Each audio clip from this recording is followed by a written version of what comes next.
Beep, beep. What is up, ninjas? My name is Zen World, and in today's video I'm going to be showing you guys how to make this lead.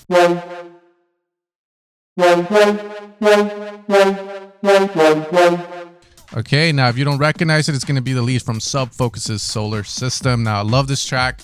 The first time I discovered it, I was running and I had the Run DNB Spotify playlist on, and it was the first song, and you know damn well I got a new Mao PR. That being said, if you want to support my channel, make sure to head over to evilsounds.com where you can find all of my sound design work. I am currently working on a drum and bass pack, which should be out by the late next month. It's going to contain a Vital Serum sound set as well as a full out sample pack, except vocals, in order to make drum and bass. But with that being said, let's get started with this video. So the first thing that I'll do when I hear this sound, or any sound that I'm trying to recreate, is one, the shape, and categorize it into a couple of things. Number one, is it wide or is it down the center of the mix? As a sound designer that sells presets to producers, I want to make sure my presets are going to sound good out of the box, leading to them getting better mixes and going, wow, every time I use this guy's sounds, my mixes sound great.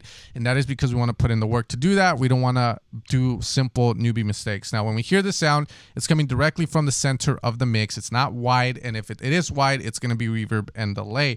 This is already going to tell me that all I need to create this sound is going to be a basic sound, and then from there everything is going to be processing. Okay, from here I'm going to add 3 unison, and we're going to lower this down 1 octave down, right? And you can already hear that it's wide, so that's already what I don't want. So what I'm going to do is put the retrig on. So all of the saws, there's 3 coming out of here, start at the same phase at the same time.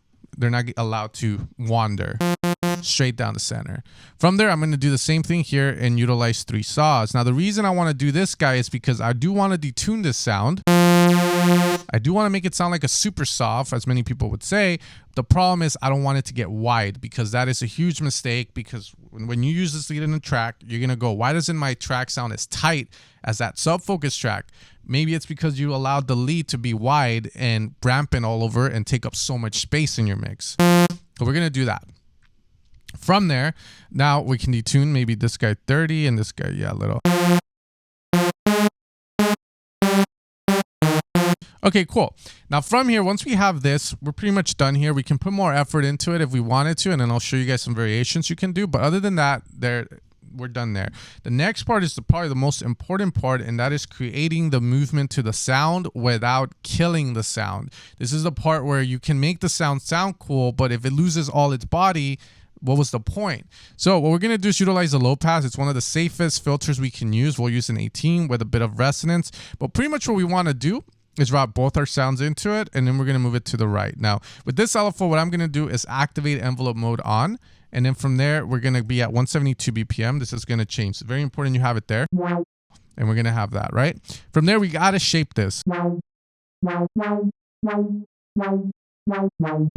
this is where it gets finicky, because you're trying to shape this sound. Now here, if you're trying to remake the sub focus lead for bragging rights, then definitely put effort into getting this almost exact in terms of the shape. If you're not, and you're making a lead for your track, but you want this brassy vibe, then again, do it where it fits your track. From here, I'm going to lower the levels down of these guys and route my LFO there, so I can shape that as well.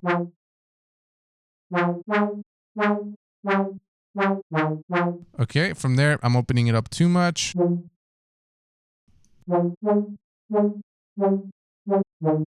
Okay, so from there now, we're going to distort heavily, and we're going to use the stomp distortion.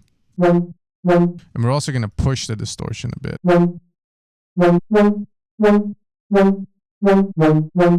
Okay. Now you can see the sounds coming to life, but now we're going to do what I like to call EQ shaping. So this isn't EQ to mix the sound into a track. This is EQ to get the sound to where I want it to be. And this is another great way to add movement as well. So we're going to put one here, a high shelf, which is really going to bring up the high. From here, you can see there's a lot of highs. So one thing I can do is come back to this cutoff. Okay, just checking that out. Maybe move this guy now to the right with this. Now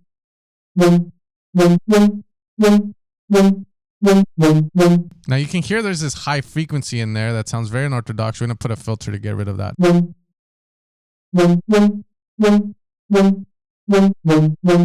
Okay, from there we're going to put another EQ bell here, And this guy's going to go to the right as well. Now, whoa, what happened there? So this is EQ shaping of the sound. We can also put it behind distortion, which will affect a lot. Various ways in signal flow. We can go here, which obviously sounds a little more brass. It sounds good. We're just clipping, so we got to be careful with our gain. From here, we're going to use a filter to get rid of the low frequencies we don't need in the sound. We'll go with a high 12. Maybe. Again, all we're doing with the LFO here and putting it to stuff is to create movement.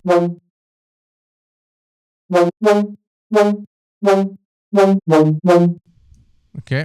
From there, we're going to put reverb and delay. 1/8. We're going to EQ the reverb.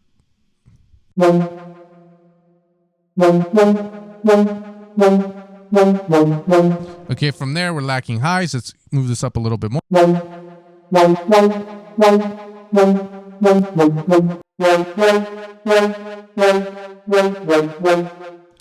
after finicking with a little bit more, we can get something like this, which is very basic and stuff. But from there, you can see how the shaping of that LFO is very important. It's very important. Because if I move this, you can see how it sounds weak. But if I do this, it's the shaping of it. Now, with any brassy sound like this, we can put this sub-focus song into the brass category. Pretty much it's a synth that sounds like a tuba that got ran through some heavy distortion. And then from there, the theory behind that is usually slight attack that's rounded.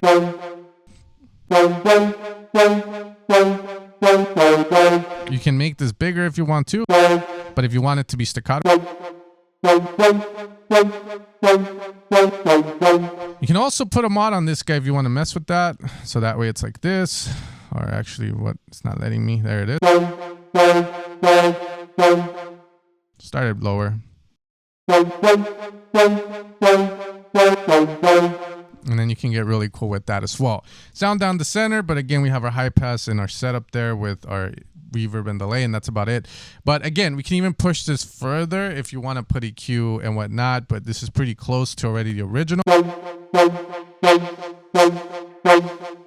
Again, we can add maybe some air. Maybe make this a little longer.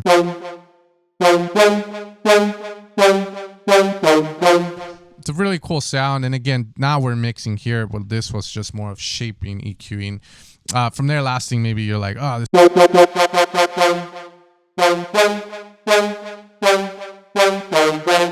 And then you can have fun with that.